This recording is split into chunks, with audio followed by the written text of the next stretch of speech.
Saat ini saya bersama Bapak Wahyu Kurnia Dewanto selaku Wakil Direktur Bidang Kemahasiswaan dan juga dosen jurusan Teknologi Informasi. Selamat datang di acara podcast JTI Innovation, Pak. Bagaimana kabarnya hari ini, Pak? Alhamdulillah baik. Terima kasih sudah diundang di JTI Podcast hari ini. Iya, Pak. Oh iya, Pak. Sepertinya akhir-akhir ini Bapak kelihatannya sibuk, Pak. Kalau boleh tahu apa aja sih, Pak, kegiatan dan acara yang dilakukan Bapak akhir-akhir ini? Oke, jadi terima kasih ini sebelumnya. Tadi sudah dikenalkan, nama saya Wahyu Kurnia Dewanto. Kebetulan saya dosen di jurusan, salah satu dosen di jurusan Teknologi Informasi yang mempunyai tugas tambahan sebagai Wakil Direktur Bidang Kemahasiswaan. Memang di awal semester ganjil ini kebetulan banyak aktivitas karena ini transisi dari yang biasa daring menjadi luring, kemudian juga awal perkuliahan, sehingga memang banyak agenda-agenda yang harus dilakukan, baik itu kegiatan praktikum dan kuliah, kemudian saya sebagai dosen itu ya, kemudian kegiatan untuk persiapan Merdeka Belajar, karena banyak program-program MBKM atau Kampus Merdeka Belajar itu agendakan banyak aktivitas yang memang harus disiapkan segala sesuatunya secara administratif untuk memastikan bahwa kegiatan MBKM itu berjalan dengan lancar. Dan ada lagi isu yang juga perlu saya sampaikan pada kesempatan yang baik ini terkait kita sedang mempersiapkan Satgas atau Satuan Tugas terkait pencegahan dan penanganan kekerasan seksual atau PPKS. Tapi jangan diartikan bahwa dengan adanya Satgas itu di sini ada kasus. Enggak, memang ini adalah mandatori instruksi dari kementerian kita bahwa setiap perguruan tinggi itu diwajibkan mempunyai atau membentuk Satgas terkait pencegahan dan penanganan khususnya untuk kekerasan seksual. Dan kita insya Allah besok ini juga harus ada uji publik sebagai tahapan yang harus dilakukan sebelum Satgasnya terbentuk. Ditambah lagi ini hari ketiga kita persiapan untuk mahasiswa yang sudah ini lolos pendanaan program kreativitas mahasiswa atau PKM, sekarang ini sedang monef ini dengan istilah PKP 2, yang itu juga kebetulan menjadi tanggung jawab saya, sehingga pas lengkap sudah banyak sekali kegiatan yang memang harus menjadi tanggung jawab saya. Jadi ini memang implementasi dari ini ya, multitasking namanya. Jadi banyak pekerjaan yang harus dilakukan secara bersama-sama. Kira-kira demikian, Mbak Nadila. Saya juga berterima kasih nih, Pak. Meskipun Pak Wahyu ini kegiatannya padat banget, tapi masih menyempatkan hadir di podcast JTI Innovation ini. Jadi saya mengucapkan terima kasih banyak, Pak. Sama, senang sekali. Lalu kalau boleh tahu nih, Pak, bisa tolong jelaskan perjalanan hidup Bapak mulai dari kecil hingga sekarang ini berada di posisi seperti ini nih, Pak. Bagaimana, Pak? Ya, kalau perjalanan hidup saya ini, kalau dulunya kelahiran di Banyuwangi, kemudian besarnya di Malang.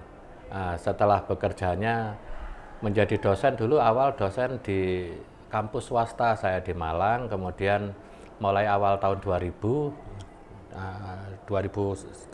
awal, insya Allah itu saya sudah menjadi dosen tetap di Politeknik Negeri Jember dengan status PNS. Dan ya pengalaman saya kalau 2001 hampir 21 tahun lebih saya menjadi dosen di Politeknik Negeri Jember dengan pengalaman insya Allah cukup banyak. Saya pernah menjadi seorang kepala laboratorium, koordinator program studi, menjadi ketua jurusan dan beberapa unit yang banyak deh, kayaknya enggak bisa saya sebutkan satu persatu karena udah lupa. Dan yang terakhir dimulai tahun 2019 insya Allah itu saya diberi tanggung jawab sebagai tugas tambahan menjadi Wakil Direktur Bidang Kemahasiswaan. Tetapi jangan lupa saya juga masih dosen aktif di jurusan Teknologi Informasi. Jadi masih tetap aktif mengajar nggak, Pak? Alhamdulillah, itu jadi salah satu hiburan saya. Apa saja sih, Pak, yang Bapak rasakan saat pertama masuk Poli J, lalu apa perbedaannya Poli J yang dulu sama yang sekarang nih Pak? Sangat berbeda. Jadi di tahun awal 2000-an itu Politeknik Jember ini masih masih terbatas sekali, jurusannya masih ada 3 atau 4. Ada jurusan pertanian, jurusan keteknikan pertanian, dan jurusan peternakan, ada 4, dan manajemen agribisnis. Yang mana itu mayoritas backgroundnya semua ke arah pertanian. Jadi memang sangat sepi, kemudian mahasiswanya juga sedikit, dan gedungnya tidak sebagus sekarang. Kalau yang sekarang jurusannya sudah menjadi 8 sekarang jurusan. Sudah pertama, dan jumlah prodinya lebih hebat lagi. Sekarang sudah menjadi 35 program studi. Dan hebatnya lagi ya karena kita sudah berubah statusnya dari Politeknik Pertanian menjadi Politeknik Negeri Jember. Sekarang kita punya jurusan-jurusan yang non pertanian seperti jurusan teknologi informasi, kemudian jurusan teknik, jurusan kesehatan, dan yang terbaru ini yang mau muncul ini nanti jurusan akuntansi, insya Allah akan muncul, tapi belum tahu, insya Allah tahun depan mungkin ya. Yang mana jurusan-jurusan yang ada ini tetap masih mengunggulkan sektor pertanian, walaupun kita misalkan nih jurusan TI kita ini walaupun jurusannya non pertanian, tapi kita mengambil fokus untuk di peningkatan atau otomasi di bidang agriculture. Beda dengan beberapa tetangga kita yang memang di Surabaya atau di Malang misalkan itu mengambil bidang manufaktur. Tapi kita walaupun jurusan kita jurusan non pertanian, tapi kita masih konsentrasinya masih ya bau-bau agriculture dengan pertanian ya, Pak. Kira-kira demikian. Tadi Bapak juga jelasin nih, berarti Bapak ini kuliahnya di Malang Pak? Ya. Nah, sebagai anak rantau nih Pak, bagaimana nih Pak cara mengatur, memanage waktu, mengatur keuangan jadi anak rantau nih Pak? Kan kebanyakan yang kuliah di Poli juga anak-anak rantau nih Pak. Nah, kalau saya pesen aja jangan besar pasak daripada tiang, gitu aja deh. Jadi kalau kita itu masing-masing punya bekal dari orang tua atau uang saku ya itu sudah manfaatkan itu sebaik mungkin. Tidak cukup Pak, ya memang saya waktu itu juga tidak cukup, tapi ya dicukup-cukupin. Karena itu juga merupakan pendidikan ya. Artinya kalau kita penghasilan kita katakanlah 5 juta nih sebulan, ya jangan kamu mengeluarkan biaya hidup operasional bulananmu 10 juta, itu kan besar pasak daripada tiang. Disesuaikan, termasuk sebagai mahasiswa ya kalau memang saya tidak rekomendasi mahasiswa itu untuk nyambi bekerja. Kenapa? Tidak mudah, apalagi di Politeknik.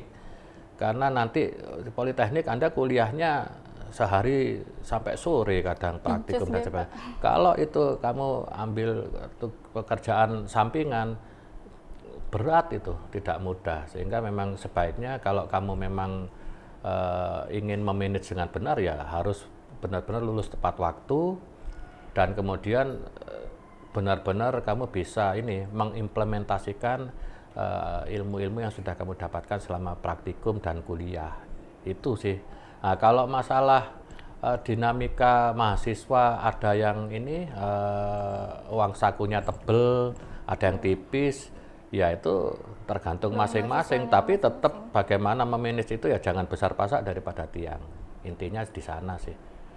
Cuman kalau saran saya untuk kamu yang mahasiswa yang memang butuh tambahan, saya rasa Anda bisa ikut event-event kompetisi yang nanti itu ada hadiahnya. Itu juga nanti hadiah-hadiah yang Anda dapatkan itu bisa berlipat-lipat itu. Dari kompetisinya dapat, nanti pulang di kampus juga dapat tambahan itu insentif dari kampus. Dan kalau kamu memang pinter, berprestasi, nanti bisa ikut beasiswa berprestasi. Kalau dapat beasiswa kan berarti nanti uang sakunya bisa dipakai yang lain tuh, itu artinya itu bisa digunakan juga sebagai tambahan lah. Saya pikir itu cara-cara yang baik dalam rangka untuk supaya lulus tepat waktu, tapi ya tidak terlalu sulit lah dalam jadi mahasiswa. Tapi kalau mahasiswa makan mie itu saya pikir wajar ya. Saya dulu mahasiswa ya makan Iya, Indomie saya juga. juga sering. Iya, enggak masalah. Tapi kalau sekarang saya jarang makan Indomie. Kalau Bapak juga kan merantau nggih Pak, pernah ngalamin kultur shock nggak Pak? Soalnya dari teman-teman ini kan kalau anak rantau tuh sering ngalamin kultur shock gitu Pak. Ya. Bagaimana cara ngadepin kultur shock gitu Ya. Pak? Kalau yang semacam itu saya pikir ini ya kemampuan adaptif seseorang ya di era modern, era milenial seperti sekarang ada tuntutan ini mahasiswa untuk bisa segera adaptif, apalagi dari siswa jadi mahasiswa. Harus belajar adaptif. Makanya kalau yang semacam itu untuk mengatasi supaya dia tidak terjadi culture shock, ya yang pertama harus ini dipastikan kalau biasanya ikut bapak ibu sekarang harus kos. Kalau misalkan ini ada keluarga, untuk sebelum kos beneran mungkin kos dulu dengan keluarga, mungkin di situ membantu juga untuk adaptasi. Bagaimana kalau tidak ada keluarga Pak? Ya paling tidak ada kenalan, nanti kenalan itu orang tua maksudnya ya, anaknya dititipkan di sana, kos di sana dan sebagainya. Itu dalam rangka memastikan dia tidak terjebak ke hal-hal yang kurang pas karena butuh pendampingan. Tapi kalau yang normal-normal silahkan aja langsung kos. Pesan saya sih untuk yang mahasiswa baru atau yang baru datang di sebuah lingkungan yang baru, kalau Anda kategori orang yang tidak atau gampang mudah tergoda, saya pesan Anda cari kos-kosan yang ketat, biar tidak gampang tergoda, supaya memastikan kita aman lah gitu loh. Karena di sini kos-kosan ya macam-macam, Anda tahu juga kan, ada yang ada induk semangnya, ada yang tidak ada induk semangnya, ada yang khusus putri, ada yang khusus putra, ada yang campur putra putri dan sebagainya. Nah, itu di depan kita, tinggal kita pilih. Kalau Anda tergolong orang yang tidak atau gampang terpengaruh ya, tidak teguh, tidak kuat pendirian, masih gampang terombang-ambing dengan budaya yang baru ya, saya sarankan cari lingkungan yang agak membatasi Anda. Itu memastikan Anda insya Allah lebih baik.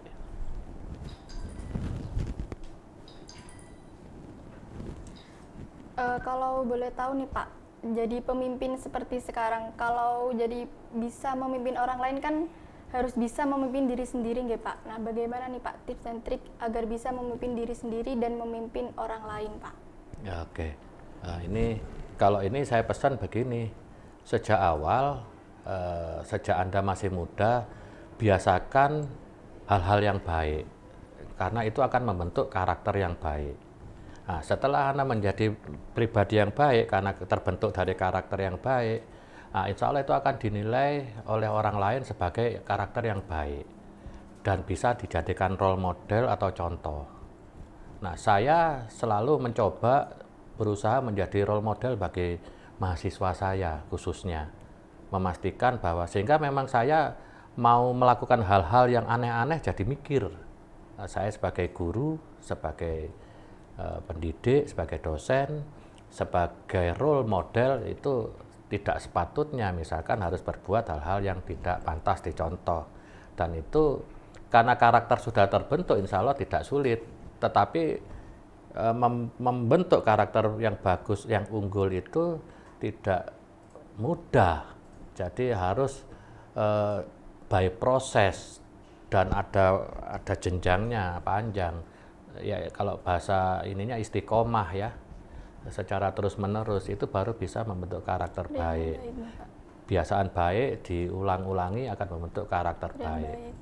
Tadi kan bahas tentang mahasiswa baru nih Pak, mahasiswa baru. Nah untuk mahasiswa akhir nih Pak, saya sendiri kan mahasiswa akhir. Kalau pas udah lulus nih Pak, kan ada dua pilihan nih Pak, langsung nikah sama masih mau kerja. Buat yang mau kerja nih Pak, bagaimana nih Pak tips dan trik buat ngadepin dunia kerja Pak? Mahasiswa menjelang lulus, saya sarankan mahasiswa itu setelah lulus jangan langsung menikah. Karena Anda Anda ikhtiar mulai kecil sampai kuliah, sampai bisa kerja, terus masa kerja ini ya, harapan saya sih menikmati dulu lah 1-2 menikmati. tahun hasil pekerjaan kerja sambil. Tapi kalau misalkan ada jodoh langsung menikah, yang penting sudah bekerja dulu deh. Jangan di mindsetnya nikah dulu. Terutama yang laki ini. Kalau yang perempuan kadang-kadang nggak jadi dokter, jadi bu dokter kan begitu. Kalau sudah dilamar sama seorang dokter. Nah, tapi kalau yang laki saya sarankan bekerja dulu. Nah, bagaimana supaya kita lulus itu siap untuk bekerja? Ya, kita tentunya harus mempersiapkan diri selama perkuliahan itu dibekali tidak sekedar ya, kemampuan akademis, tapi kemampuan soft skill, how to communicate, bagaimana berkomunikasi dengan baik, berorganisasi, kemudian menyelesaikan problem-problem, manajemen waktu, dan lain sebagainya, sehingga dengan begitu, ya insya Allah kalau kita sudah biasa ini ya, terpola yang baik, target-target yang sudah kita tetapkan biasanya itu bisa dicapai. Memang pilihan kita macam-macam nih sekarang. Ada bisa jadi PNS, ada bisa jadi entrepreneur atau startup ya untuk yang ini. Dan banyak sekarang itu cara-cara instan untuk menjadi orang sukses gitu loh. Kalau dulu saya didikan orang tua saya enggak ada orang sukses itu kayak sekarang simsalabim. Sekarang kayak simsalabim, banyak kaum milenial itu sukses. Tiba-tiba sukses. Saya melihat contoh-contoh sederhana seorang ini ya konten kreator yang lucu-lucu cuman dengan perlengkapan gawainya yang sederhana, dia membuat konten yang ternyata viewernya banyak, jadi duit. Yang iseng-iseng lagi semacam kayak seorang TikToker, jadi duit. Banyaklah sekarang yang tidak harus nunggu tua untuk jadi kaya sukses. Kalau dulu nggak ada, kita dididik oleh orang tua kita untuk sukses itu ya butuh waktu dan proses, nggak ada. Tapi kalau sekarang kira-kira zamannya begitu, jadi memungkinkan kita itu sukses tidak harus nunggu tua dulu, kira-kira demikian, Mbak. Kalau untuk yang mau menikah nggih Pak, pasti nantinya kan saya sendiri kan menikah nggih Pak. Cara memilih pasangan hidup yang baik nih Pak, bagaimana Pak? Ini pertanyaan yang berat ini. Jadi kalau saya cuma berpesan aja sih, yang dalam hidup kita itu ada cara mudah, ada cara sulit. Saya sering ini di kuliah saya contohkan ke mahasiswa saya sambil guyon. Kalau kamu mau cari pasangan hidup yang sulit, gampang. Cari yang beda keyakinan. Tak jamin sulit itu. Nah, atau kamu cari yang gapnya jauh. Misalkan yang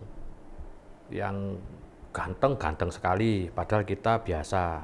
Itu gapnya sangat jauh, itu juga rawan.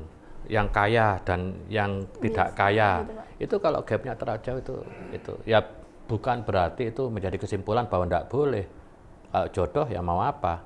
Tapi yang semacam itu biasanya dinamikanya lebih besar. Nah, saya sarankan yang cari yang mudah, yang seiman, kemudian yang levelnya juga tidak jauh berbeda, dan yang penting jangan ini ya, saya dulu pernah ada ini, pokoknya siap menderita. Ngapain kita menikah untuk menderita kan begitu ya? Jangan, yang siap sukses gitu, yang optimis. Nah, cari pasangan itu. Kalau rayuannya modelnya pokoknya saya cari yang siap menderita, jangan mau. Berarti dia itu tidak punya motivasi untuk sukses. Jadi cari yang siap sukses dengan saya, siap berbahagia, siap menjadi orang yang bermanfaat. Kira-kira itu. Jadi yang melo-melo gitu nggak usah deh. Kira-kira itu ya, Mbak. Iya. Satu lagi nih Pak mengenai bola. Ini kan Manchester United atau MU itu di musim ini kan mulai bangkit dan sempat mengalahkan Liverpool, Pak. Bapak sendiri kan fansnya Liverpool. Apa tanggapan Bapak ini mengenai Liverpool? Ya, ini kebetulan pertanyaan yang seneng ini saya, karena memang kebetulan saya senang bola, bukan senang main bola, tapi senang nonton bola. Walaupun sekarang saya bukan yang, kalau dulu Liga Champions saya sampai begadang, kalau sekarang Liga Champions silahkan, saya lihat paginya aja, lihat hasilnya. Kalau dulu masih nonton, sekarang sudah mulai berkurang. Tapi kalau untuk fanatisme di sepak bola memang benar, saya penggemar Liverpool, jadi ini pun nanti kalaupun Manchester United sudah cukup bagus, saya yakin nanti di akhir season ya tetap Liverpool di atasnya MU. Kira-kira itu. Oke, terima kasih Pak sudah menyempatkan Ya. hadir di podcast JT Innovation kali ini. Saya mengucapkan terima kasih dan mohon maaf Pak bila ada salah kata. Oke, terima kasih juga. Saya pesan saya kepada kalian yang terakhir, saya berharap nikmatilah masa muda Anda, jadi mahasiswa yang ceria dan belajarlah semaksimal mungkin dan adaptiflah kamu dengan kondisi yang ada sehingga kamu nanti bisa survive.